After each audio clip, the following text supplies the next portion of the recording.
coming hard. Me and Muzzy was stomping that nigga. This nigga on the floor.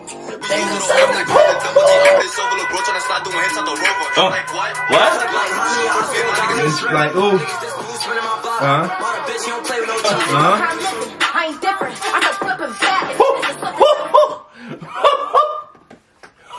Cash Camp, I'm back with another video. By the title of the video, you already know what kind of video it is. A reaction video. By the title of the video, you already know what reacting to. Like the one in the Bronx, OG, YG, SevSide. I be listening to the drill for me. I be like, yo, what this mean, what this mean? Niggas be hitting me up on Instagram, sometimes commenting like, yo, watch your documentaries on YouTube and shit. So I'm about to tune in to see what it's for, about to inform myself the way I told me to inform myself. If you new, hit the sub button, like, comment, I'm next about the content. If you're not new, hit the sub button. If you did hit the sub button, hit the sub button in the road 2000. If you didn't hit the sub button, you could have just hit the sub button. We about to tune in to see what's in for. If they get too cocky though, like for me, I don't know. Niggas on YouTube detectives for real. The Bronx is a wild place. He sound black. With the most crime and is well known for gang activity. Oh! The Bronx drill sound is on the rise and is fueling the deadly war. Can I cut that out? I ain't gonna get monetized because they just showed a nigga booming at a nigga. YGs and SevSide. Let's get straight into this crazy beat. Brooklyn was getting attention for its drill scene, but the Bronx is coming with a whole new sound that's starting to make waves. K-Flock is one of the hottest rappers from the Bronx right now, racking up millions of plays on songs like Being Honest and PSA. Bronx drill may have the same bass lines and hard flow as Brooklyn and UK drill, but it has its own unique sound that's influenced by classic New York hip-hop. Most of the beats have classic samples laced in with distorted 808s that gives the music a different vibe than drill from other areas. K-Flock has been riding the wave with his new sound and has been building a buzz over the past few months. But his come up ain't just been all success. He also suffers from the pain and loss that comes with the street life, losing many friends to gun violence. K-Flock. Yeah, I feel like the New York scene that turned into some straight Chicago shit. Like, yo, bro, like, I lived in New York 6 years ago. You feel me? I moved from New York 6 years. I grew up in New York. I moved from there when I was like 17. Right? Do the math. So, boom, right? When I was living there, it was, feel me, situations that went down and situations, feel me. But when I left, that now, like the last 3 years, this shit done turned into Dragon Ball Z, my nigga. Like, whoa. And was on the block at like 12 years old. He started rapping because of his homie Dougie B, who's also a rapper and has been featured on multiple tracks. K-Flock's first official track was a remix of the 22G song, Blicky Gang Freestyle, which he titled FTO. 22G's then gave K-Flock a shout out in a react to that. Let me know. I never heard that interview showing love to the Bronx drill movement. In August 2021, he remixed Siggy Black's song Dishonest and called it Being Honest.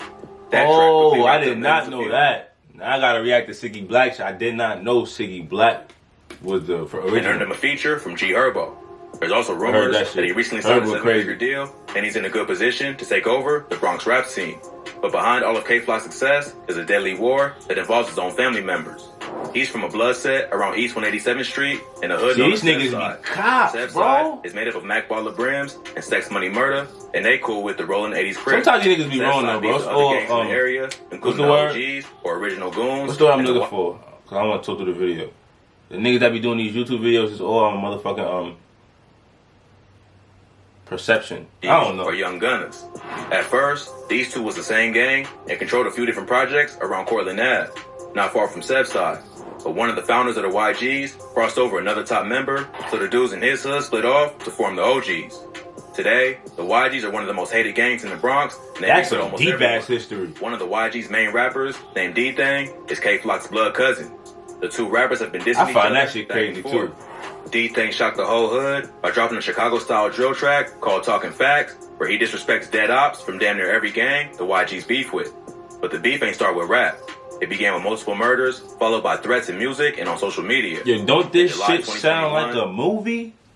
This don't sound like a movie to y'all? Like, I'm sitting here just visualizing a whole movie. A 19-year-old rapper who went by the name Ty Swish was shot in the head in the lobby of his apartment building. He ran outside after getting shot, but had been hit in the eye and quickly collapsed. A family friend and her 2 kids found him unconscious outside the building. He was rushed to the hospital, but he was dead at the scene. Crazy. Witnesses say the gunman fled in a dark-colored 4-door sedan, but was never identified. Friends and neighbors said Ty Swish was a good kid who never got in trouble, but he was allegedly from Sex Money Murder, and they would quickly even... I ain't gonna lie, I was just thinking in my head, right? You know how everybody be passing and they be like, he was a good kid, right? Why the fuck they say that? But then again, why does YouTuber nigga just expose the nigga? Like, what if his mom really believed that shit? You over here like he was really a part of this shit. But was never identified. Friends and neighbors. This part. Switch was a good kid. You need to stop saying that got part. in trouble. But he was allegedly from sex money murder, and they would quickly even the score for his death. A few days later, 13-year-old Jarian Elliott was chased down and killed outside the Angels Cafe in the Belmont neighborhood of the Bronx. Jarian just graduated from junior high and was turning 14 later that month. That nigga looked even though he was young, he already claimed to be from the Rolling 80s Crips. He had already got arrested 8 times for robbery and assault and spent time in juvie. Movie, 13 years old. Arrested 8, he's at 6 to 8 times. I don't know him how right now. That's immediately crazy off the rip. A friend of Jarian's said the Crips put him on when he was 10 years old and that she tried to warn him about the lifestyle, but he ain't listen.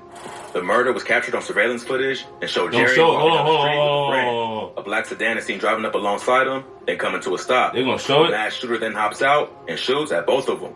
His friend ran away, but Jarian falls and then crawls into a local cafe. He got shot in the legs and the chest and was rushed to the hospital, but later pronounced dead. Police think Jarian's death was payback for killing Ty Switch. They don't know if he was the killer, but they believe he was there at the time of the murder. Just a few hours after Jarian got chipped, the ops got their revenge, and a 16-year-old got killed. Police think it was a payback hit. On Sunday, July 11th, a 16-year-old rapper named Rajeez was shot while getting into an Uber. Rajeez was from the 800 YGs, and the shooting is believed to be retaliation for the murder of Jarian Elliott. Rajeez, it's crazy. I be hearing all these niggas' names in the song. Right after it happened, and the get back was immediate. He was on his way to the studio when 2 men on scooters pulled up and started dumping shots into his Uber. The whole thing was captured on the driver's dash cam and quickly went viral. Hold on. The rapper got shot once before, but survived. His mom said he was trying to turn his life around and was focusing on his music career, but he didn't get that chance and instead became another casualty in this deadly war.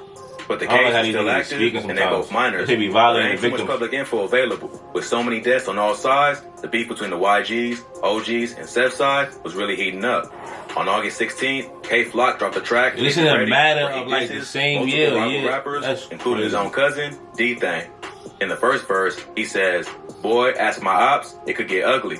I could do shh like Ice did Sonny," referring to the classic film Paid in Full. In the movie, Mitch, one of the main characters, played by... I ain't gonna lie, bro. It's my favorite movie. And when I heard the K-Flock song and I heard him say that shit, I didn't know what he was talking about. But I'm like, whoever he was talking about, that's a fireball, because I knew what it meant off rip. But now, that's crazy. These niggas is fucking crazy. As a younger brother who gets kidnapped for ransom. Mitch tries to get the money, but he gets killed by Rico, played by Cameron, who steals the drugs to pay Sonny's ransom. Sonny gets killed as a result, and come to find out, he was set up by his own uncle, Ice, who was mad at Mitch for kicking him out of the house. So in this bar, K-Flock sends a shot directly to his own cousin, D-Thang, and lets him know he's not above setting him up. The song was big in New York and even got played on Hot 97. So you can probably guess how the ops felt about this. D-Thang quickly hopped on social media and gave his thoughts on the bar, saying, "Can't wait to see Auntie now." A few weeks later, another Rolling 80s member who was affiliated with K-Flock got murdered broad day. The victim was 16-year-old rapper Nas Rolla. He was killed after 2 men hopped out of a Honda Accord and popped him in the head and chest in SevSide's hood. Police said that Nas Rolla had a long criminal history and got arrested 18 times already, including 10 felonies dating back to May 2017. He was recently arrested for gun possession and was fighting 3 open gun Everything he's saying after is his death, crazy. D-Thang would hop on Instagram and sneak this Nas Rolla, who was his cousin K-Flock's right-hand man, suggesting he might have got set up. Right around the same time Nas Rolla was killed, D-Thang dropped Talk Facts, which is pretty much the Bronx version of Who I Smoke, where he disses all his ops, both alive and dead.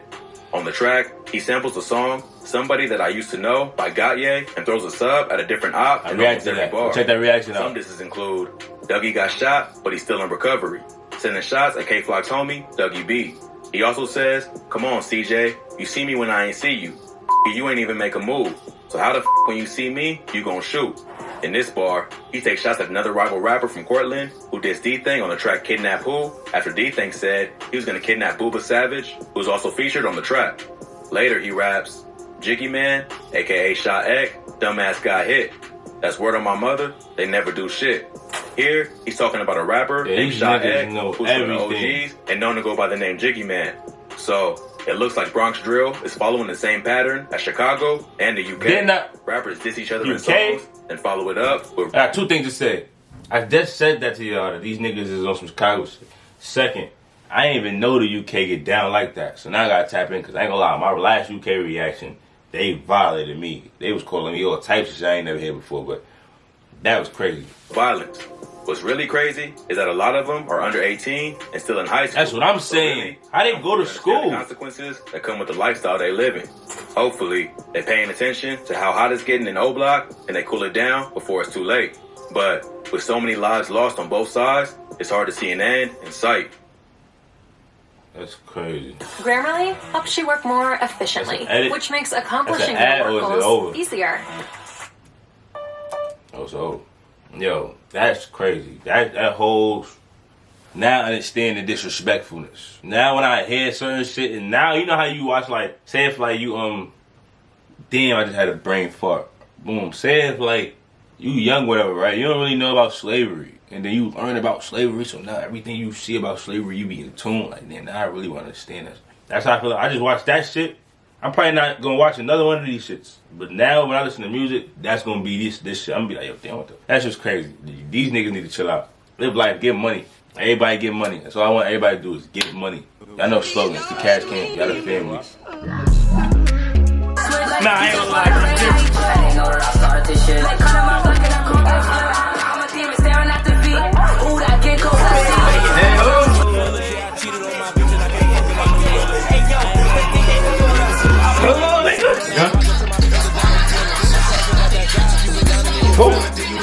Now my boy, oh, that's crazy.